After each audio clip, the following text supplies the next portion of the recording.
বন্ধুরা, আশা করি তোমরা সবাই ভালো আছো। তোমার চ্যানেলে তোমাদের সবাইকে স্বাগতম। তো আজ মাধ্যমিকের একটা টেস্ট পরীক্ষার প্রশ্ন শেয়ার করছি। তো ঘটনাচক্রে প্রশ্নটি আমারই করা, তো যে কারণেই ভাবলাম তোমাদের সামনে একটু শেয়ার করি এবং তোমরা এটাও বুঝতে পারবে যে কেমন টাইপসের প্রশ্ন আমি করেছিলাম মাধ্যমিকের জন্য। এবং খুব ইম্পর্ট্যান্ট প্রশ্নগুলোকে একত্রে করেই কিন্তু আমি প্রশ্নগুলো শেয়ার করছি তোমাদের, কারণ এখান থেকে বিশেষ করে ব্রড টাইপের যে প্রশ্নগুলো রয়েছে সেগুলো কিন্তু পরীক্ষাতে খুবই আসার মতো। তো চলো প্রশ্নগুলো একটু দেখে নিই। এবং এই যে প্রশ্নটা দেখছো এটা কিন্তু আমার স্কুলে আমিই করেছিলাম, তো সেই হিসেবেও প্রশ্নটা তোমাদের সামনে একটু শেয়ার করছি। যেহেতু স্কুলের পরীক্ষা সদ্য শেষ হয়েছে, সেহেতু তোমাদেরও কাজে লাগবে। বিশেষ করে শর্ট টাইপের প্রশ্ন যেগুলো রয়েছে সেগুলো বেশিরভাগই তোমরা পারবে। যদি কোনো কোশ্চেন আননোন থাকে তো অবশ্যই প্রশ্নগুলো একটু দেখে নেবে। প্রথম প্রশ্ন, আরোহণ ও অবরোহণ প্রক্রিয়ার সম্মিলিত ফল হলো কি?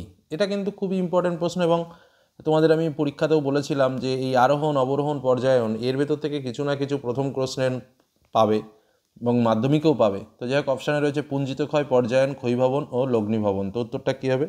উত্তরটা হচ্ছে আবরোহণ ও আরোহণের সম্মিলিত ফলকে বলা হয় পর্যায়ন। পরবর্তী প্রশ্ন, দুটি নদীর মধ্যবর্তী অংশকে কি বলে? নদীর উৎস, দোয়াব, ছোট নদীর অববাহিকা, জলপ্রপাত। একদম সহজ প্রশ্ন। তো উত্তরটা হচ্ছে দোয়াব। স্বাভাবিকভাবে প্রশ্নটা আমি সহজই করেছি, কারণ মাধ্যমিকের ক্ষেত্রে প্রশ্ন খুব বেশি কঠিন হয় ভূগোলের, সেটা কিন্তু নয়। প্রশ্ন কিন্তু স্বাভাবিক মানেরই হয়, এরকম টাইপসেরই প্রশ্ন কিন্তু পরীক্ষাতে হয়। পরবর্তী প্রশ্ন, বায়ুর আর্দ্রতা মাপক যন্ত্র হলো হাইগ্রোমিটার, রেইনগজ, অ্যানিমোমিটার, ব্যারোমিটার। তো উত্তরটা কী হবে? উত্তরটা হচ্ছে হাইগ্রোমিটার। পরবর্তী প্রশ্ন, বায়ুমণ্ডলের যে স্তর থেকে বেতার তরঙ্গ প্রতিফলিত হয় তা হলো ট্রোপোস্ফিয়ার, স্ট্রাটোস্ফিয়ার, মেসোস্ফিয়ার নাকি আয়নোস্ফিয়ার? তো উত্তরটা কী হবে? উত্তরটা হচ্ছে আয়নোস্ফিয়ার। পরবর্তী প্রশ্ন, সোমালি স্রোত দেখা যায় কোথায়? আটলান্টিক মহাসাগরে, প্রশান্ত মহাসাগরে, ভারত মহাসাগরে নাকি সুমেরু মহাসাগরে? তো উত্তরটা কী হবে? উত্তরটা হচ্ছে ভারত মহাসাগরে। পরবর্তী প্রশ্ন, দুটো মুখ্য জোয়ারের মধ্যে সময়ের ব্যবধান হলো, দুটো মুখ্য জোয়ারের মধ্যে সময়ের ব্যবধান কত? 6 ঘন্টা 13 মিনিট, 12 ঘন্টা 26 মিনিট, 24 ঘন্টা 52 মিনিট নাকি 24 ঘন্টা 25 মিনিট? দুটো মুখ্য জোয়ারের মধ্যে সময়ের পার্থক্য হচ্ছে 24 ঘন্টা 52 মিনিট। পরবর্তী প্রশ্ন, একটি চিকিৎসা সংক্রান্ত বজ্র হলো সবজির খোসা, সাবান জল, খাবারের প্যাকেট নাকি ইঞ্জেকশন সিরিঞ্জ? তো এক্ষেত্রে উত্তরটা হবে কি? Injection syringe. ভারত পাকিস্তানের সীমানা নির্দেশ করে McMahon line, Radcliffe line, Durand line নাকি 8 ডিগ্রি চ্যানেল? ভারত পাকিস্তান মানে আমি বলেছিলাম ইঁদুর বিড়ালের সম্পর্ক, তার মানে র্যাডক্লিফ লাইন। পরবর্তী বিষয়, ভারতের সর্বাধিক জলসেচ করা হয় তা হলো কূপ ও নলকূপ, জলাশয়, খাল নাকি ফোয়ারার মাধ্যমে? সর্বাধিক জলসেচ করা হয় কূপ ও নলকূপের মাধ্যমে। যে মৃত্তিকা রেগুর নামে পরিচিত, রেগুর মৃত্তিকা কোন মৃত্তিকাকে বলা হয়? পলিমাটি, কৃষ্ণ, ল্যাটেরাইট নাকি মরু? উত্তর হচ্ছে কৃষ্ণ মৃত্তিকা। পরবর্তী প্রশ্ন, ভারতের বাজরা উৎপাদনে প্রথম স্থান অধিকারী রাজ্য কোনটি? রাজস্থান, গুজরাট, মহারাষ্ট্র নাকি উত্তরপ্রদেশ? উত্তর হলো রাজস্থান। শিকড় আলগা শিল্প বলা হয় চা, কার্পাস বয়ন, কাগজ নাকি লৌহ ইস্পাত শিল্পকে? উত্তর হচ্ছে কি? কার্পাস বয়ন শিল্পকে। চলে যাব তার পরবর্তী প্রশ্নে চলে আসি।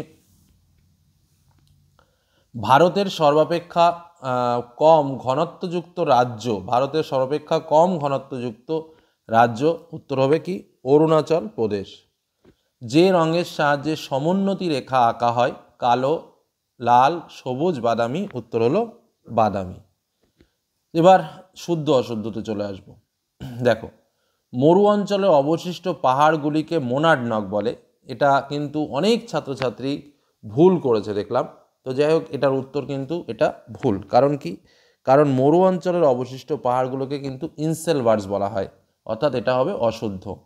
আচ্ছা, পর্বতের অনুবাদ ঢালে বৃষ্টিচ্ছায় অঞ্চলে সৃষ্টি হয়, এটা কিন্তু শুদ্ধ। মরা কোটালের সময় চন্দ্র ও সূর্য পৃথিবীর সাপেক্ষে সমকোণে অবস্থান করে না, পৃথিবীর সাপেক্ষে কিন্তু 180 ডিগ্রি কোণে অবস্থান করে, তাহলে এটা ভুল হবে। ভারতে অবস্থিত হিমালয়ের সর্বোচ্চ শৃঙ্গ গডইন অস্টিন, ঠিক আছে। শীতকালে ভারতের পশ্চিমী ঝঞ্ঝার প্রভাব দেখা যায়, এটাও ঠিক। পেট্রোরসায়ন শিল্পকে উদীয়মান শিল্প বলা হয়, এটাও ঠিক। আচ্ছা, ভারতের প্রথম কৃত্রিম উপগ্রহ হলো অ্যাপোলো, এটা কিন্তু নয়, কারণ এটা হচ্ছে আর্যভট্ট হবে। পরবর্তীতে শূন্যস্থান পূরণ। জলপ্রপাতের নিচে সৃষ্ট গর্তের মতো নিচে জায়গাকে বলা হয় কি? জলপ্রপাতের নিচে কি হয়? প্রপাত কূপ বা প্লান্স পুল, যে যাই লেখো না কেন এটাই উত্তর হবে। প্রপাত পুলও লিখতে পারো বা প্লান্স পুলও লিখতে পারো। হিমবাহ বাহিত টিলা সঞ্চয়ের ফলে উল্টানো নৌকা বা চামচের মতো সৃষ্ট ভূমিরূপকে ড্যাশ বলে? এখানে কি হবে? ড্রামলিন বলা হয়, ড্রামলিন, তাই তো। আচ্ছা, ক্যারাবিয়ান উপসাগরের ক্রান্তীয় ঘূর্ণবাদ কী নামে পরিচিত? হারিকেন নামে পরিচিত। পৃথিবীর ওপর সূর্যের তুলনায় চাঁদের আকর্ষণ ড্যাশ গুণ বেশি? হবে হচ্ছে দ্বিগুণ বেশি।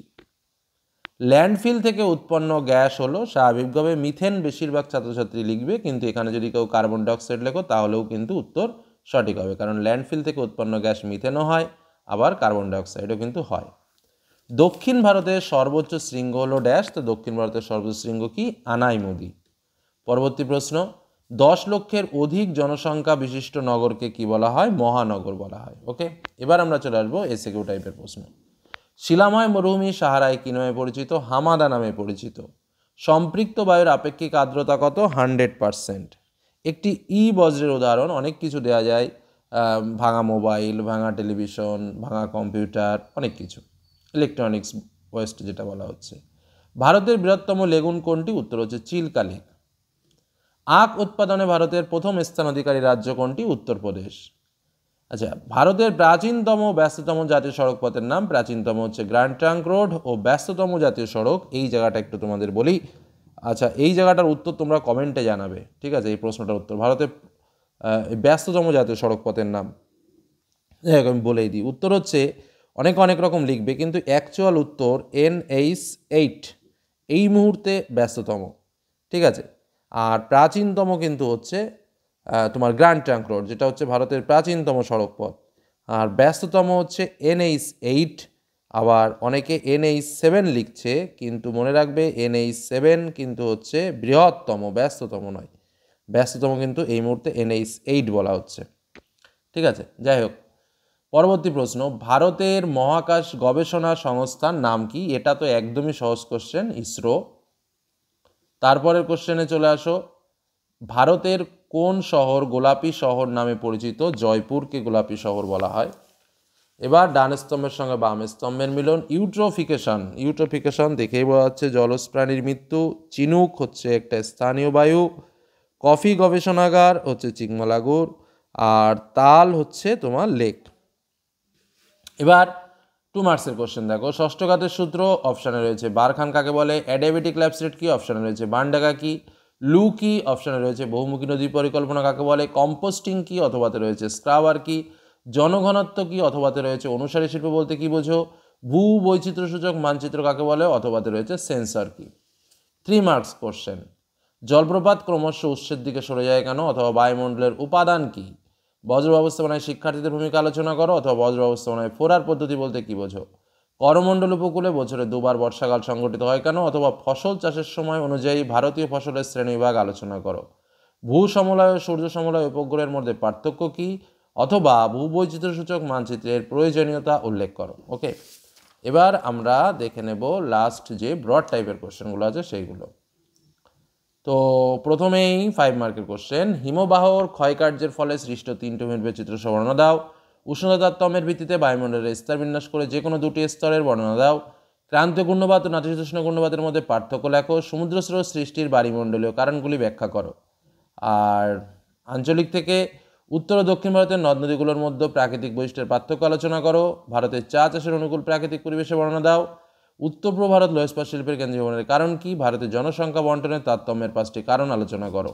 এবং map pointing, Satpura Godavari mangrove অরণ্যযুক্ত অঞ্চল, ভারতের কেন্দ্রীয় চা গবেষণাগার, ভারতের শুল্কমুক্ত বন্দর, ভারতের একটি কফি উৎপাদক অঞ্চল, ভারতের একটি ধর্মীয় কেন্দ্রীয় স্থল, ধর্মীয় স্থান যেটা বলা যায়, ভারতের গোলাপি শহর, ভারতের দক্ষিণতম বিন্দু, ভারতের একটি ল্যাটেট মৃত্তিকা অঞ্চল। এই ছিল আমার এবছর 2024 সালের টেস্ট পরীক্ষার প্রশ্ন, মাধ্যমিক 2025 ক্যান্ডিডেটদের জন্য। প্রশ্নটা কেমন হয়েছে তোমরা অবশ্যই কমেন্টে জানিও, আর কোনো উত্তর নিয়ে কোনো সংশয় থাকলে অবশ্যই সেটাও জানিও। ধন্যবাদ।